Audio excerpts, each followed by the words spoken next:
Hey, Kooky Cats Productions here, back with Let's Play Pokemon Ruby and Sapphire version. Anyway, as you remember, this house earlier in the series, I showed it, and there was a man standing outside. Anyway, I defeated the family who owns the house. Now I'm gonna go inside. They should be giving me an item, I think, if I talk to one of them. I don't remember which, so I'll talk to all of them.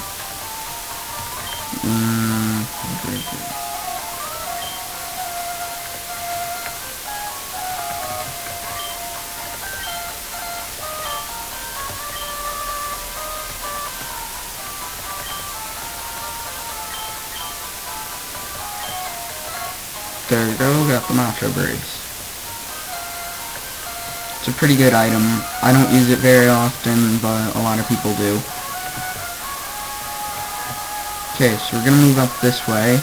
As you know, we were past these boulders last time, but I'm gonna keep moving.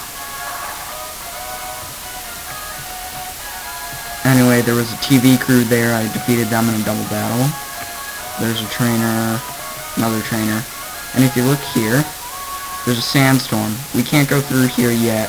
Later on we'll receive an item known as the Go Goggles, and we'll be able to go through there. Alright, defeated these trainers, move up here. Oh, never defeated this guy. Alright, Team Magma Grunt's here, so we can't take the lift through the mountain. Instead we're gonna have to go through this cave here. I get annoyed going through caves. If you notice, there's little steam things. There's some fire-type Pokemon in here.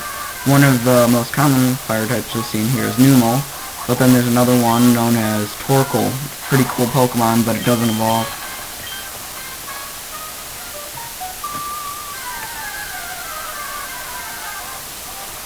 This is really getting annoying.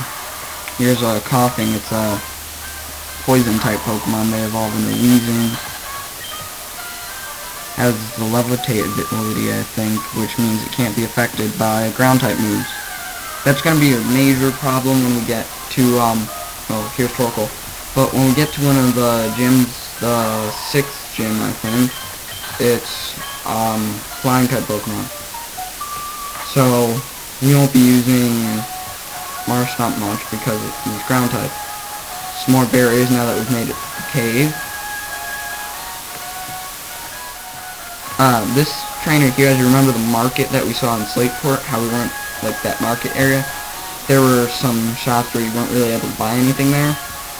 Now we're going to be able to. This guy has an attack that he's going to give us, where we'll be able to create our own little room out in the wilderness in places.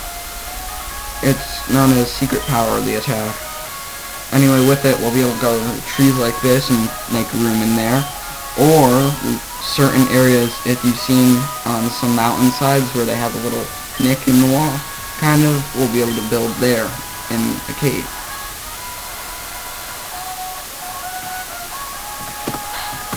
Anyway, I'll teach Secret Power to, I hope I have a Pokemon with me. Yeah, it can be taught to almost any Pokemon, but I'm teaching it to Zigzagoon because I'm not really using him for fighting anymore. I'm just using him for TMs, HMs, that kind of stuff. Anyway, he's going to be our Pokemon for this. Also, where we'll be able to build basically a room. You can always buy more of the Attack Secret Power back at that market in Slateport. Now we'll be able to build a base here, a secret base. There's a laptop where you can move items from, but I don't have any. Anyway, we could build anywhere in this room. It's pretty fun to do. Gives you something else to do. Alright, talk to this girl here and she should give you a berry. I think you can talk to her like every day and you'll get a berry. I got a raspberry.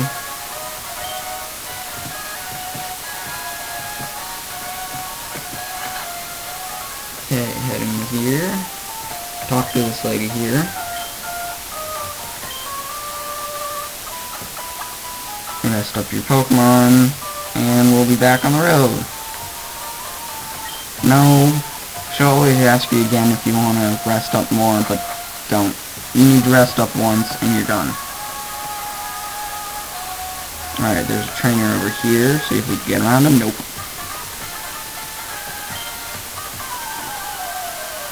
probably get a psychic type and a fighting type. If not a psychic type, then instead a ghost type. This is an interesting route compared to others. That's actually a trainer there, not a pile of dirt. Duh. You don't really have to fight many of the trainers out here. There's a cool Pokemon known as Spinda. Here's one. It's normal type, it doesn't evolve, but later on it gets some pretty cool moves such as Dizzy Punch.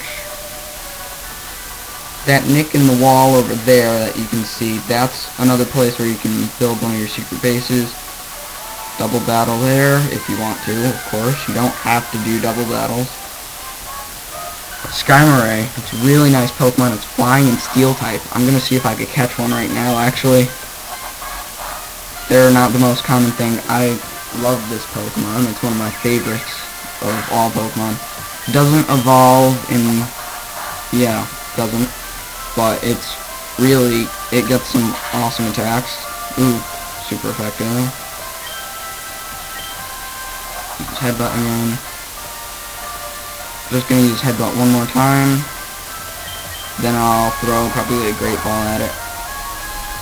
Or I'll end up killing it and look like an idiot. That works too. Darn. This is an interesting house here, the Glassworker's house. He'll give you a sack and you'll walk around collecting ashes out here. Just talk to him. And he'll make things for you depending on how many ashes you collect. You'll get things like a flute or something.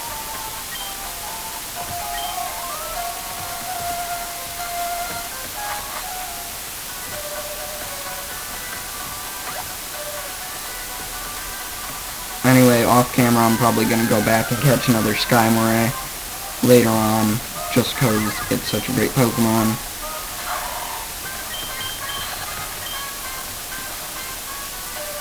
I mean, sure, it's not a good idea to have two flying types, but oh well.